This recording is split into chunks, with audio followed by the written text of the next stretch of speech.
வணக்கம் நண்பர்களே. இன்று நான் பார்க்க போகும் மஹிந்திரா EVB 6e வாகனத்தின் சந்தின் மிகவும் சிந்து குறைகள் பற்றி. புதுசா கார் வாங்கணும்னு யோசிக்கிறவங்களுக்கு இந்த வண்டி ஒரு நல்ல ஆப்ஷனாக இருக்குமா, இல்லனா வேற ஏதாவது பார்க்கலாமா? இந்த மாதிரி சந்தேகங்களுக்கு எல்லாம் இந்த வீடியோல பதில் கிடைக்கும். வாங்க உள்ள போய் பார்க்கலாம். மின்சார வாகனமான BE-X சுற்றுச்சூழலை பாதுகாக்க உதவுமா? மஹிந்திரா EVB-X வின் பராமரிப்பு செலவுகள் எப்படி இருக்கும்? ஒரு முறை சார்ஜ் செய்தா BE-6e எத்தனை கிலோமீட்டர் ஓடும்?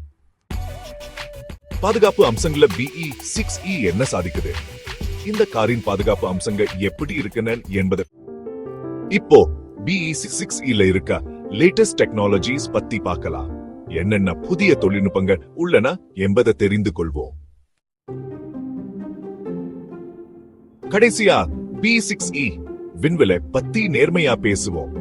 இந்த விலைக்கு இந்த கார் மதிப்பு மித்தா என்பதை ஆராய்வோம். சார்ஜிங் ஸ்டேஷன் இல்லனா என்ன பண்ணுது? இதுதான் மஹிந்திரா EVB 6e வாகனத்தின் சந்து நன்மைகள் மற்றும் சந்து குறைகள்.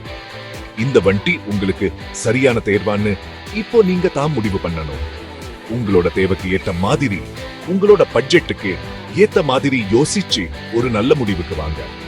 உங்களுக்கு இந்த வீடியோ பிடிச்சிருந்தா லைக் செய்யவும், கமெண்ட் செய்யவும் மற்றும் சப்ஸ்கிரைப் செய்யவும் மறக்காதீங்க.